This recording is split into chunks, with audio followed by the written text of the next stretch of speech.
அஸ்ஸலாமுஅலைக்கும். Welcome back to Rasheeda's hobbies. Friends, இன்றைக்கி நம்ம சேனலில் ரெசிபி குக்கிங் வீடியோலாம் கிடையாது. என்னோடய கார்டனை தான் நான் உங்களுக்கு சுற்றி காட்ட போகிறேன். வாங்க வீடியோக்குள்ளே போகலாம். போன சீசனில் என்னோடய கார்டனை நான் உங்களுக்கு வீடியோவை எடுத்து அப்லோட் பண்ணியிருந்தேன். அதை பார்த்துட்டு கத்தார்லேருந்தே நிறைய பேர் எனக்கு கமெண்ட் பண்ணியிருந்தாங்க. எப்படி என்னோடய கார்டனில் நல்லா செடியெல்லாம் வச்சு வளர்க்குறீங்க அப்படின்னு சொல்லிட்டு. அதுக்கு காரணம் நான் இந்த வீடியோவில் சொல்லியிருக்கேன். நான் ஊர்லேருந்து வரும்போது தமிழ்நாடு கவர்மெண்ட்டு கொடுத்த கிட்டை நான் எடுத்துகிட்டு வந்திருந்தேன். அதில் நிறைய கொக்கோ பீட்டு, அப்புறம் விதைகள், அப்புறம் பயோ ஃபெர்டிலைசர்ஸ் இது எல்லாமுமே வச்சுருந்தாங்க. அதோட இங்கே லோக்கலில் இருக்கிற நர்சரியில் போய் மண்ணும் ஆர்கானிக் ஃபெர்டிலைசர்ஸும் தனியாக வாங்கி எல்லாத்தையும் மிக்ஸ் பண்ணி தான் இங்கே நான் செடி வளர்த்துட்ருக்குறேன். அதனால தான் என்னால் நல்ல செடி வளர்க்க முடியுது. இந்த ரோஸ் செடியை நான் எங்கே வாங்கினேன் அப்படின்னா, தோஹாவில் இருக்கிற சூக் வக்கீஃபில் ஃப்ளவர் ஃபெஸ்டிவல் நடந்துச்சு. அங்கே தான் நான் 10 ரியாலுக்கு இந்த பன்னீர் ரோஸ் செடியை வாங்கினேன். இப்போ வாங்க மற்ற செடியெல்லாம் பார்க்கலாம். இதெல்லாம் கத்திரிக்காய் செடி, தக்காளி செடியெல்லாம் வச்சுருக்கேன். ஒரே ஒரு கேப்சிகம் ரெட் கலரில் வந்திருக்கு.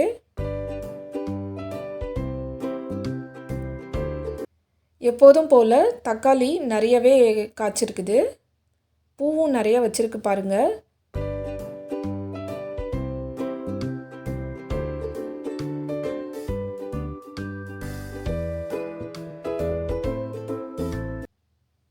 இங்கெல்லாம் பிஞ்சு வச்சுருக்கு பாருங்கள்.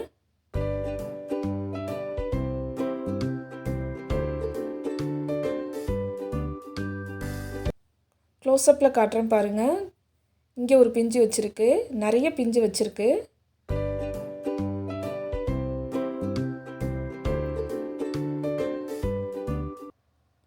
இந்த சீசனில் நான் புதுசாக என்னோடய தோட்டத்தில் இதை தான் நான் ஆட் பண்ணியிருக்கேன். லாங் பீன்ஸ் செடி தான் கொடி தான் வச்சுருக்கேன். தட்டக்காய், காராமணிக்காய் இந்த மாதிரி எப்படி வேணாலும் சொல்லுவாங்க. இந்த லாங் பீன்ஸ் நிறையவே காய்ச்சிருந்துச்சு. நல்லா நீளமாக பெருசாக வந்துருந்துச்சு.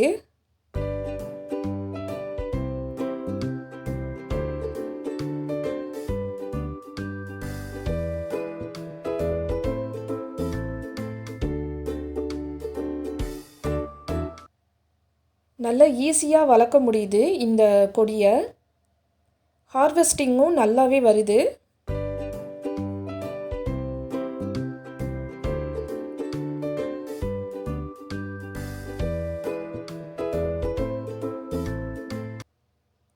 கொஞ்சம் பூச்சி தாக்குதல் கூட இருக்குது. பட் நான் அதுக்கு எதுவும் பண்ணலை. இது ஒரு தக்காளி செடி. கொஞ்சம் புதினாவும் வச்சுருக்கிறேன்.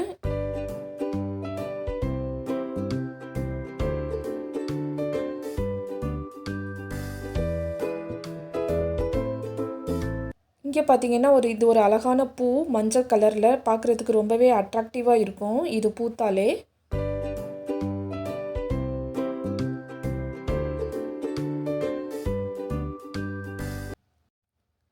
போன சீசனில் என் கார்டனில் நான் ஊர்லேருந்து விதை எடுத்துகிட்டு வந்திருந்தேன். நாட்டு முருங்கை மரத்துலேருந்து முருங்கை விதைகளை எடுத்துகிட்டு வந்து தான் நான் இங்கே போட்டிருந்தேன். அது இப்போது லாஸ்ட்டு சீசனில் சின்னதாக இருந்துச்சு. இப்போ பாருங்கள், நல்லா பெருசாக மரமாக வளர்ந்து வந்துருச்சு. இதில் ஃபஸ்ட் டைமாக நிறைய மொட்டு பூலாம் வச்சுருந்துச்சு.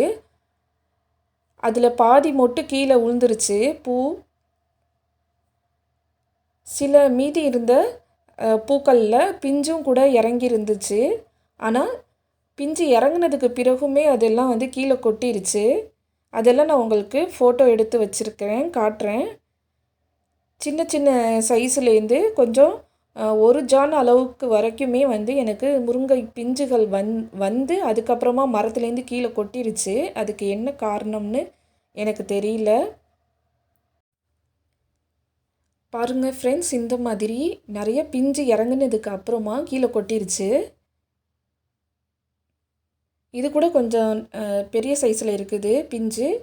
இந்த மாதிரி பாருங்கள், நிறைய குட்டி குட்டி சைஸில் பிஞ்சு இறங்கி அது மரத்துலேருந்து கீழே கொட்டிருச்சு.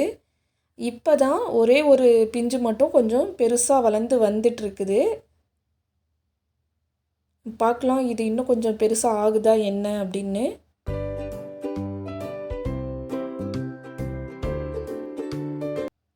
எனக்கே ஆச்சரியமாக இருந்துச்சு இவ்வளோ பெருசாக இந்த மரம் வளர்ந்ததை பார்த்துட்டு.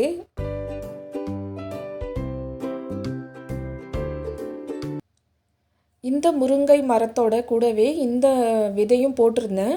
பட்டு இந்த செடி வந்து அப்படியே வளராமலேயே நிற்கிது. அடுத்ததாக பார்த்திங்கன்னா இது வந்து வெங்காய செடி. வீட்டில் வந்து பெரிய வெங்காயம் வாங்கி வச்சு அது முளைச்சி வந்துருச்சு. அதை அப்படியே கொண்டு வந்து மண்ணில் வச்சுட்டேன். இப்போது இதுலேருந்து இது மொட்டு வந்திருக்கு பாருங்கள். இது வந்து கேரளா கருவேப்பிலை செடி.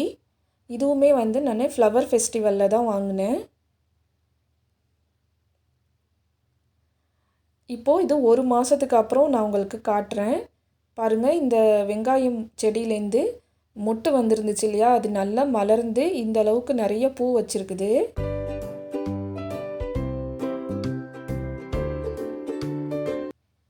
இதுக்கப்புறம் இதுலேருந்து விதை வரும்னு நினைக்கிறேன். இப்போது வெயிலில் கொஞ்சம் வாடி போயிருக்கு.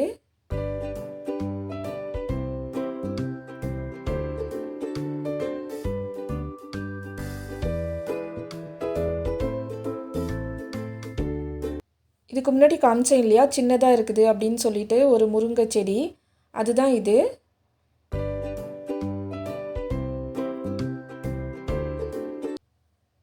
இந்த ரோஸ் செடியும் ஒரு மாதத்துக்கு அப்புறம் நல்லாவே வளர்ந்து வந்திருக்குது.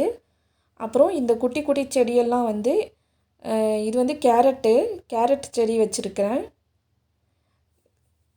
கடையிலேருந்து வாங்கிட்டு வந்து சமையல் பண்ணதுக்கப்புறம் கேரட்டோட தலைபாகத்தை மட்டும் வெட்டிட்டு தரையில் ஊனி வச்சுருக்கிறேன். அது முளைச்சி வந்திருக்குது. இது வந்து அன்னாசி பழம் வாங்கி சாப்பிட்டுட்டு அதோட இலைகளை ஊனி வச்சுருக்கிறேன். அதுவும் முளைச்சி வந்துருச்சு.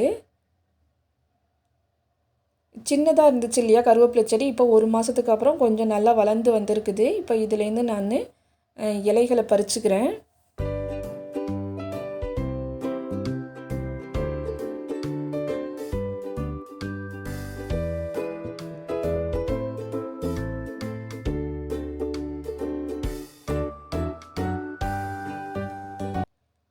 இந்த தொட்டியில் பார்த்தீங்க அப்படின்னா தானாகவே முளைச்சி வருது. இது வந்து பருப்பு கீரை. இதில் டெய்லி இங்கே உள்ள புறாக்கள் தான் வந்து இதை சாப்பிட்டுட்டு போகுது. அவ்வளோதான் ஃப்ரெண்ட்ஸ். இந்த வீடியோ உங்களுக்கு பிடிச்சிருந்தால் லைக் பண்ணுங்கள், சப்ஸ்கிரைப் பண்ணுங்கள். பக்கத்தில் இருக்கிற நோட்டிஃபிகேஷன் பெல் ஐக்கானில் ஆல் அப்படிங்கிற பட்டனையும் சேர்த்து ப்ரெஸ் பண்ணிக்கோங்க. அப்போ தான் நான் தொடர்ந்து போடக்கூடிய வீடியோஸ் எல்லாமே உங்களை வந்து சேரும். தேங்க்ஸ் ஃபார் வாட்சிங். Bye friends.